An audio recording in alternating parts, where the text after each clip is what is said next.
Welcome back.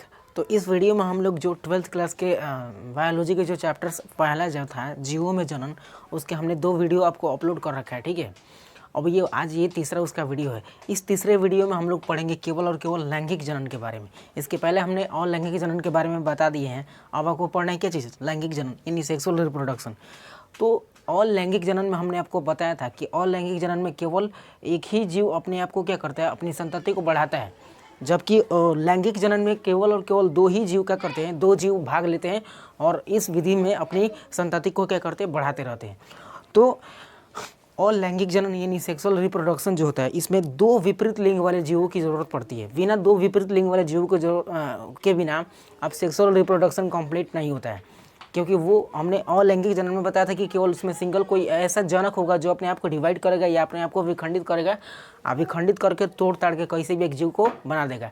But इसमें ऐसा नहीं होता है, इसमें 2 ही जीव भाग लेते हैं। यानी एक नर होगा, नहीं तो दूसरा क्या होगा, मादा होगा। यानी एक होगा मेल, ठीक है, और दूसरा क्या होगा, फीमेल। मेल पार्ट और फीमेल पार्ट के दोनों के संलयन के वजह से जो जनन की प्रक्रिया कंप्लीट होती है, उस जनन की प्रक्रिया को हम लोग सेक्सुअल रिप्रोडक्शन यानी लैंगिक जनन के नाम से जानते और पहचानते हैं। तो अब लैंगिक जनन कंप्लीट होने से पहले कुछ अवस्थाएं होती है, लैंगिक जनन की अवस्थाएं। क्योंकि ह्यूमन बींग्स की बात करें या जानवरों की बात करें तो उनमें एक स्टेज होता है, जिस स्टेज के दौरान उनमें जनन तंत्र विकसित होता है ना। तो उनको हम लोग अवस्था के नाम से यानी फेज़ के नाम से जानते हैं। वो फेज़ 3 तरह के होती है। इसके पहला फेज़ होता है यहाँ पे बाल्यावस्था। क्या होता है? बाल्यावस्था। ठीक है, पहला फेज़ क्या होता है? बाल्यावस्था। और दूसरा फेज़ होता है जनन अवस्था। क्या होता है? जनन अवस्था। जनन अवस्था दूसरा फेज़ होता है। तीसरा फेज होता है वृद्धावस्था। क्या होता है? वृद्धा अवस्था। तीसरा फेज होता है वृद्धा अवस्था। तो इन तीनों फेजों के दौरान कुछ न कुछ घटनाएं घटित होते रहती है। अब समझिएगा ध्यान से। यहाँ बाल्यावस्था, इसको जो मतलब जब जीव जो लैंगिक जनन के प्रक्रिया में भाग लेते हैं वे छोटे होते हैं, क्योंकि उनके अंदर जो जनन तंत्र होता है यानी जनन की प्रक्रिया में भाग लेने वाला जो ऑर्गन्स होते हैं वे विकसित नहीं हुए रहते हैं। ठीक है ना, वे अंग क्या होते हैं? विकसित नहीं हुए रहते हैं। तो इस तरह से लैंगिक जनन की 3 अवस्थाएं हमने आपके सामने लिखा है, बाल्यावस्था, जनन अवस्था और वृद्धावस्था। बाल्यावस्था को किशोरावस्था भी कहा जाता है। तो इन तीनों अवस्थाएं में अब मान लीजिए कोई जीव जब जन्म लिया है तो वो किस टाइमिंग से वो सेक्सुअल रिप्रोडक्शन यानी लैंगिक जनन वो कर सकता है, और किस टाइमिंग तक यानी कितने वर्ष तक वो कोई जीव अपनी संतति को बढ़ा सकता है। ऐसे थोड़े कि कोई जीव जन्म लिया और वो 3 साल का या 2 साल का था उसी समय से वो रिप्रोडक्शन करना स्टार्ट कर देगा। ऐसा बिल्कुल नहीं होता। अगर ऐसा होता तो पूरे टीम बढ़ जाती है, यहाँ पे जनसंख्या विस्फोट हो जाता। ठीक है, तो इस तरह से ये नहीं होता है। उसमें कुछ टाइमिंग होती है, जिन टाइमिंग को हम लोग अवस्थाएं यानी फेज के नाम से जाना जाता है। तो पहला अवस्था जो होता है बाल्यावस्था, इस अवस्था में जनन अंग जो होते हैं ना, जैसे मेल का हो गया यानी पेनिस हो गया, यानी जितने भी जनन अंग में भाग लेने, जनन की प्रक्रिया में जितने भी अंग भाग ले रहे होते हैं उन अंगों का विकास होता है, हार्मोनल चेंज जाते हैं। ठीक है, यानी लड़कों में जो 10 वर्ष का जो एज होता है, 10 या 12 वर्ष लड़कियों में देखा जाता है, यानी फीमेल में। ठीक है, बात करें अगर फीमेल में, मादा में, ठीक है, तो इनमें एक साइकिल स्टार्ट हो जाता है। ठीक है, यहाँ पे आर्तव चक्र इसको बोलते हैं। क्या बोलते हैं? आर्तव चक्र। आर्तव चक्र जो होता है ना, इस समय इस टाइमिंग में यानी 10 से लगभग 10 वर्ष में ये स्टार्ट हो जाता है। ठीक है, 10 से 12 वर्ष के एज में लड़कियों में ये स्टार्ट हो जाता है। आर्तव चक्र को और भी नाम से जानते हैं, जैसे इसको मेंस्ट्रुएशन साइकिल भी बोला जाता है ना, रजोधर्म बोला जाता है, रजोदर्शन बोला जाता है ना। यहाँ पे इस तरह के नाम से इसको जाने जाते हैं। तो आर्तव चक्र में ये 10 से लगभग 11 वर्ष की उम्र में जो मेल होती है, सॉरी फीमेल होती है, फीमेल, उनके अंदर ओवल्यूशन होना स्टार्ट हो जाता है। ओवल्यूशन का मतलब कि अंड बनना विकसित हो जाता है, और कुछ हार्मोनल परिवर्तन की वजह से उनमें स्तन ग्रंथियों का उभार होता है। ठीक है, और भी बहुत से ऐसे चेंजेस देखने को मिलते हैं।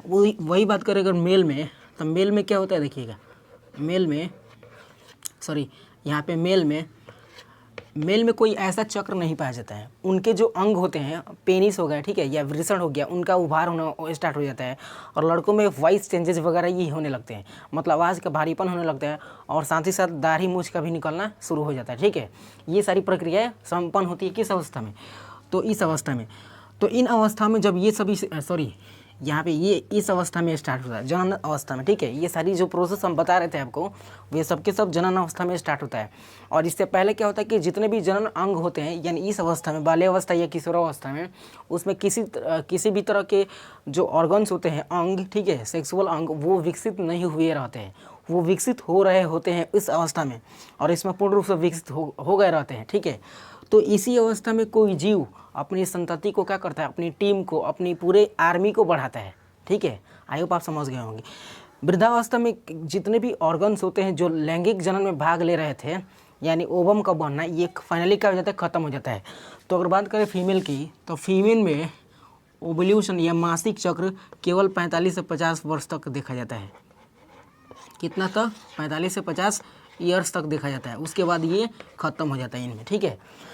यानी 45 से 50 तक ही फीमेल क्या कर सकती है, जनन की प्रक्रिया कर सकती है। उसके बाद इनमें जो ओव्यूलेशन का सिस्टम होता है, आर्तव चक्र, ये खत्म हो जाता है, यानी ओवरी सिस्टम में ओवम का बनना बंद हो जाता है। जबकि मेल में ऐसा नहीं होता। मेल में क्या होता है कि मेल के अंदर जितनी भी चाहे उम्र का हो ना, उनमें स्पर्म तो हमेशा बनते ही रहते हैं, बट उसका इस्तेमाल नहीं हो पाता, क्योंकि उस समय जो हमारे अंग होते हैं मेल के, ठीक है, वे अंग पूर्ण रूप से क्या होते हैं, वो फिट नहीं हो पाते। तो वैसी स्थिति में ये तीन अवस्थाएं लैंगिक जनन की होती है। इसके बाद लैंगिक जनन के बाद कुछ घटनाएं गुजरती है, ठीक है। तो उन घटनाओं को हम लोग लैंगिक जनन की घटनाओं के नाम से जानते हैं, ठीक है। यहाँ पे इसको हम इरेज करते हैं थोड़ा। अब यहाँ देखते हैं, तो ये तीन अवस्थाएं आपने इस वीडियो अभी के टाइम में जाना। अब देखते हैं यहाँ पे कि लैंगिक जनन की जो घटनाएं होती हैं, लैंगिक जनन की घटनाएं, उनको अब समझने का प्रयास करते हैं, ठीक है। लैंगिक जनन कंप्लीट होने से पहले कुछ घटनाएं, यानी किसी जीव के निर्माण से पहले कुछ घटनाएं होती है। उन घटनाओं को हम तीन भागों में विभाजित कर देते हैं, यानी उन घटनाओं के तीन प्रकार होते हैं। लैंगिक जनन की घटना कितनी तरह की होती है, तीन घटनाएं होती हैं। इनमें जो फर्स्ट घटना होता है, उस घटना को हम लोग बोलते हैं निषेचन पश्च घटना, पूर्व घटना। पहली जो घटना होती है निषेचन, ठीक है, पूर्व घटना। इसको इंग्लिश में प्री, ठीक है, इसको इंग्लिश में प्री इवेंट्स फर्टिलाइजेशन बोलते हैं, इंग्लिश में बोली तो, ठीक है। उसके बाद दूसरा होता है निषेचन, ठीक है, दूसरा क्या होता है निषेचन यानी फर्टिलाइजेशन। तीसरा होता है आपका क्या चीज़, तो पूर्व, यानी निषेचन पूर्व घटना, पश्च घटना। क्या होता है निषेचन पश्च, ठीक है, निषेचन पश्च घटना। ये तीन घटनाएं होती है।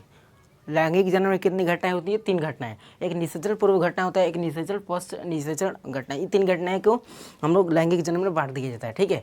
तो फर्स्ट जो घटना है ये निषेचन पूर्व घटना है। ये निषेचन से पहले चीज़ें होती है, ठीक है। मतलब निषेचन से पहले क्या होता है कि जितने भी गैमेट्स होते हैं, गैमेट्स यानी मेल गैमेट्स, ठीक है। आपको पता होना चाहिए कि मेल गैमेट्स क्या होता है, स्पर्म होता है। क्या होता है, स्पर्म। मेल गैमेट्स को स्पर्म के नाम से जानते हैं, ठीक है। और फीमेल गैमेट्स को हम लोग ओवम के नाम से जानते हैं, ठीक है। ओवम यानी अंडाणु और शुक्राणु, ये दोनों क्या होते हैं, गैमेट्स होते हैं। तो निषेचन पूर्व घटना में इन दोनों गैमेट्स का क्या होता है, निर्माण होता है, रिप्रोडक्शन होता है। तो जब तक ये गैमेट्स नहीं बनेंगे तब तक कोई जीव नहीं बनता है। अब देखिए यहाँ पे हम आपको बताते हैं, हम अभी गैमेट्स चिल्ला रहे थे ना, जो गैमेट्स यानी युग्मक, इसको हिंदी में बोलते हैं, क्या बोलते हैं, युग्मक। ये युग्मक के कुछ टाइप्स होते हैं। क्या होते हैं, टाइप्स। अब जनरली आपको युग्मक को तीन प्रकार के होते हैं। युग्मक कितने प्रकार के होते हैं, तीन प्रकार के। फर्स्ट युग्मक को हम लोग बोलते हैं, यहाँ पे देखिए, ध्यान से देखिएगा, जितने भी ये गैमेट्स हैं, ये गैमेट्स, इनको तीन वर्गों में हम लोग क्या करते हैं, विभाजित कर देते हैं, ठीक है।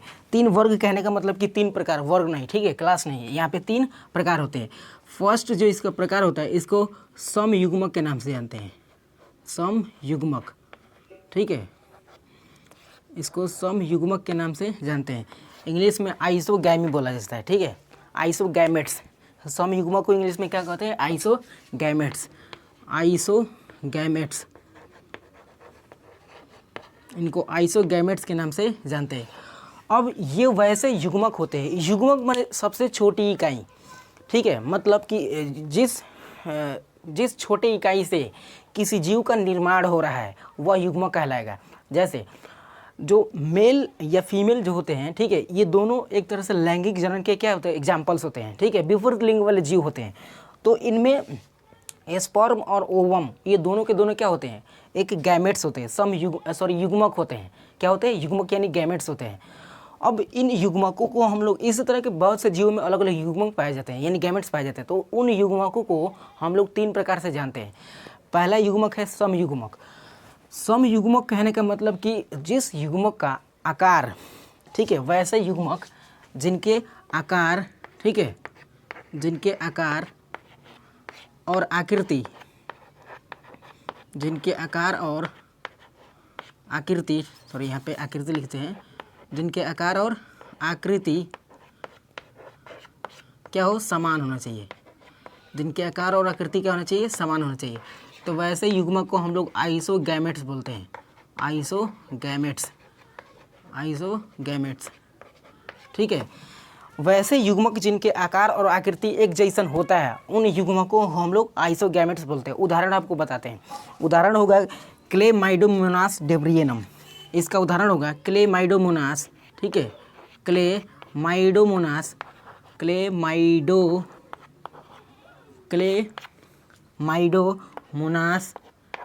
ठीक है, क्लेमाइडोमोनास डेब्रियनम,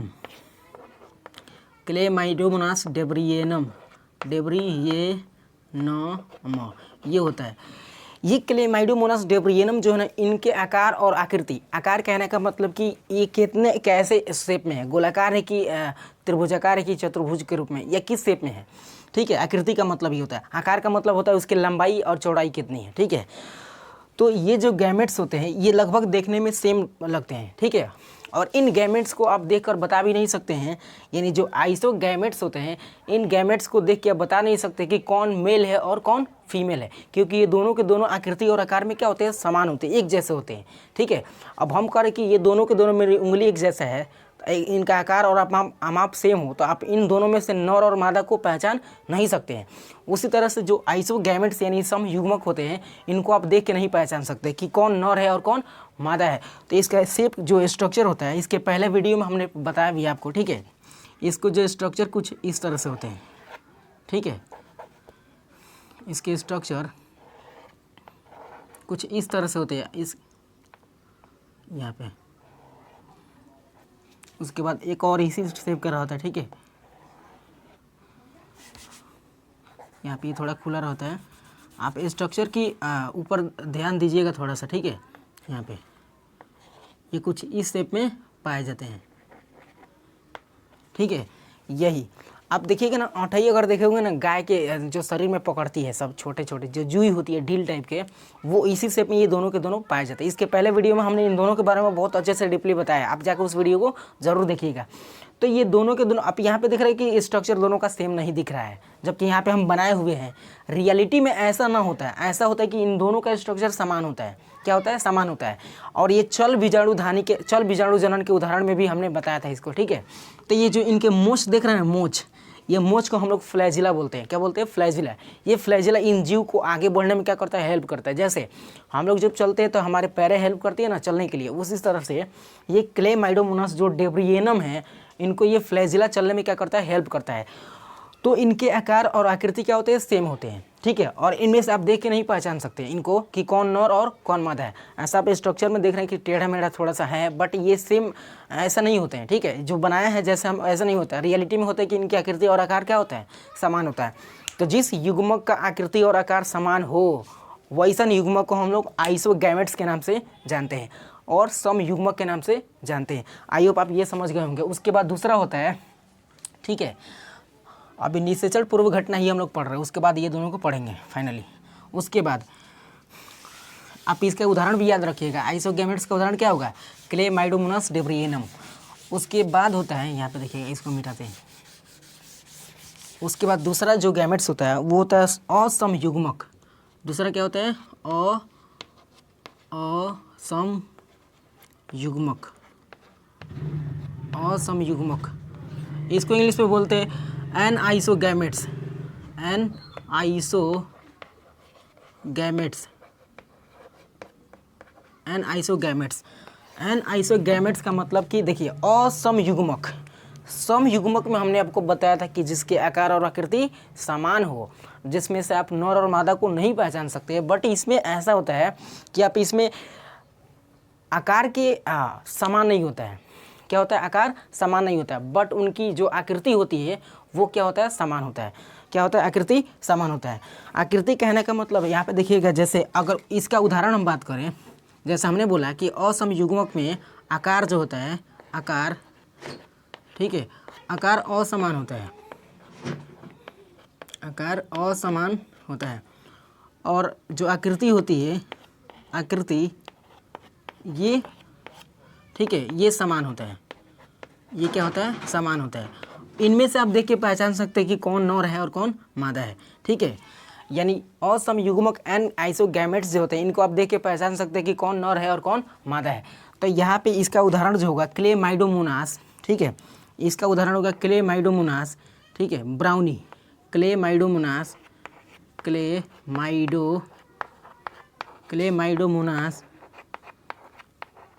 क्लेमाइडोमोनास, ठीक है, ब्राउनी, क्लेमाइडोमोनास ब्राउनी। इस तरह के जो गैमेट्स होते हैं उनका स्ट्रक्चर कुछ इस शेप में होता है, यदि आप देखने की कोशिश करेंगे तो, ठीक है, इसके गैमेट्स कुछ इस शेप में होते हैं। ये हो गया इस तरह से, ठीक है। और एक छोटा होता है जिसमें क्या होता है? फ्लैजिला वगैरह पाया जाता है, ठीक है, इस तरह से ये होता है। तो आप याद रखिएगा हमेशा कि समयुग्मक को छोड़ने के बाद जिस भी तरह के युग्मक मिलेंगे उन सभी युग्मकों में हमेशा मेल युग्मक बड़ा होता है। I mean to say that male युग्मक छोटा होता है और फीमेल युग्मक का होता है थोड़ा बड़ा होता है। जैसे मानव में अगर स्पर्म की बात करें तो स्पर्म छोटा होता है, जबकि वो जो होता है ओवम, वो का होता है बड़ा होता है। तो आप इस शेप में आप इन दोनों गैमेट्स को देख के पहचान सकते हैं कि कौन मेल है और कौन फीमेल है। तो हमने कहा कि और समयुग्मक को छोड़ने के बाद भी जिस तरह के युग्मक मिलेंगे वे सभी युग्मक एक तरह से क्या होंगे? तो उनमें जो बड़ा होगा वो क्या होगा? फीमेल होगा, फीमेल युग्मक होगा, ठीक है। तो इस तरह से ये फीमेल हो जाएगा और ये क्या हो जाएगा? मेल हो जाएगा, ठीक है, ये मेल हो जाएगा। तो ये वैसे युग्मक हैं जिनके आकार अलग अलग है, ठीक है, जिनके आकार अलग है लेकिन आकृति सेम है। ये भी थोड़ा गोल दिख रहा है, ये भी गोल दिख रहा है, लेकिन सबकी लंबाई तो अलग अलग है ना, सबकी त्रिज्या क्या है? अलग अलग है। इसलिए ये असमयुग्मक के यानी एनआइसोगैमेट्स के उदाहरण होंगे, एनआइसोगैमेट्स, ठीक है, एनआइसोगैमेट्स के उदाहरण ये होंगे, ठीक है, इस तरह से। तो जिनके आकार और आकृति समान होता है उसको समयुग्मक, जिनके आकार असमान हो लेकिन आकृति समान हो तो उनको असमयुग्मक के नाम से जानते हैं। जैसे एग्जाम्पल हो गया आपका क्लेमाइडोमोनास ब्राउनी, ठीक है, यहाँ पे। तो इस तरह से उसके बाद तीसरा जो युग्मक होता है वो होता है विषम युग्मक, ठीक है। तीसरा क्या होता है? विषम युग्मक। तीसरा देखते हैं हम लोग, ठीक है। तीसरा होता है विषम युग्मक। 3 नंबर है विषम युग्मक, विषम युग्मक, विषम युग्मक यानी हेटेरोगैमेट्स, इसको हेटेरोगैमेट्स बोलते हैं, इसको हेटेरोगैमेट्स बोलते हैं। तो वे गैमेट्स जो हॉटल माने एक दूसरे से क्या हो? अलग हो, जो एक जैसा नहीं हो, जिनके आकार और आकृति समान नहीं हो, जिनको देख के पहचाना जा सकता है कि कौन मेल वाला है कौन फीमेल वाला है, ठीक है। तो जिनके आकार, ठीक है, और आकृति, जिनके आकार और आकृति ये दोनों के दोनों अलग हो यानी असमान हो, क्या हो? असमान हो, तो वैसे युग्मक को हम लोग हेटेरोगैमेट्स बोलते हैं यानी विषम युग्मक बोलते हैं। विषम युग्मक में आता है स्पर्म, ठीक है, स्पर्म और ओवम, ये दोनों के दोनों क्या होते हैं? विषम युग्मक के उदाहरण होते हैं। क्योंकि इन दोनों को आप देखिएगा ना तो इनकी ना तो आकृति समान होती है ना ही आकार समान होता है ना। और इसको आराम से देख के पहचान सकते हैं कि कौन लेडीज़ का है और कौन लेडास का है। तो आप देखिएगा ना अगर स्ट्रक्चर यहाँ से, तो ये है एक तरह से ओवम का स्ट्रक्चर, ठीक है, ये ओवम हो गया। उसके बाद अगर बात करें यहाँ पे स्पर्म की, तो स्पर्म कुछ इस तरह के शेप में होता है, ठीक है, ये दिस इज स्पर्म है ना, और दिस इज ओवम। ये दोनों के स्ट्रक्चर आप देखिएगा ना ध्यान से, तो दोनों अलग अलग होते हैं। इनमें ये पूंछ होता है, ठीक है, ये विषम युग्मक के उदाहरण होते हैं इन, जिसमें मेल वाला ये फीमेल वाला ओवम होता है और मेल वाला ये होता है, ठीक है। आई होप आप तीनों एग्जाम्पल्स को समझ गए होंगे। तो गैमेट्स जो होते हैं, गैमेट्स अगुणित होता है। अगुणित का मतलब कि इस गैमेट्स के पास केवल और केवल किसी एक ही प्राणी का गुण रहेगा। जैसे ये गैमेट्स जो है ये फीमेल गैमेट्स है। ओवम कौन से गैमेट्स हैं? फीमेल गैमेट्स है, फीमेल। तो फीमेल के लक्षण को ही ये रखेगा। उसी तरह स्पर्म जो है ये मेल गैमेट्स है, ठीक है, क्या है? मेल गैमेट्स है, इसलिए इसके पास केवल और केवल मेल के ही लक्षण होंगे। इस आधार पे हम लोग बोल सकते हैं कि गैमेट्स जो होते हैं अगुणित होते हैं। अगुणित का मतलब कि एकल गुणित होता है। एकल गुणित का मतलब कि जिसके पास केवल और केवल एक ही गुण होता है, या तो मेल का गुण हो नहीं तो फीमेल का गुण होता है, ठीक है। तो इस तरह से गैमेट्स को 3 प्रकार हो गए, समयुग्मक, असमयुग्मक और विषम युग्मक। असमयुग्मक में आकार और आकृति समयुग्मक में आकार और आकृति समान होता है, तो उनको आप देख के नहीं पहचान सकते कि कौन सा युग्मक मेल गैमेट से और कौन सा युग्मक फीमेल गैमेट से। उसी तरह असमयुग्मक में हमने बताया कि जिसकी आकृति एक जैसा हो बट आकार अलग अलग हो, और उनमें से आप देख के पहचान सकते हैं कि कौन क्या बोलते हैं, असमयुग्मक बोलते हैं। और विषम युग्मक में जिसकी आकार और आकृति क्या हो, असमान हो, जिनको देखने के बाद आप पहचान सकते हैं कि कौन सा नर है और कौन सा मादा युग्मक है। आई होप आप तीनों समझ गए होंगे। इसका एक और उदाहरण हम बताते हैं। विषम युग्मक का एक और उदाहरण होता है क्लेमाइडोमोनास,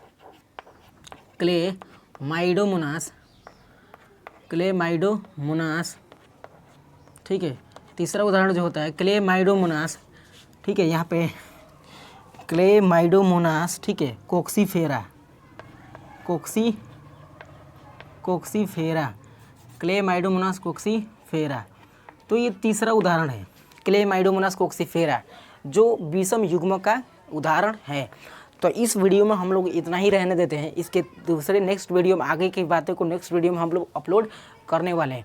तो यदि इस चैनल पे आप नए हैं तो चैनल को ज़रूर सब्सक्राइब कीजिएगा। तब तक के लिए मिलते हैं दूसरे वीडियो में, तब तक जय हिंद।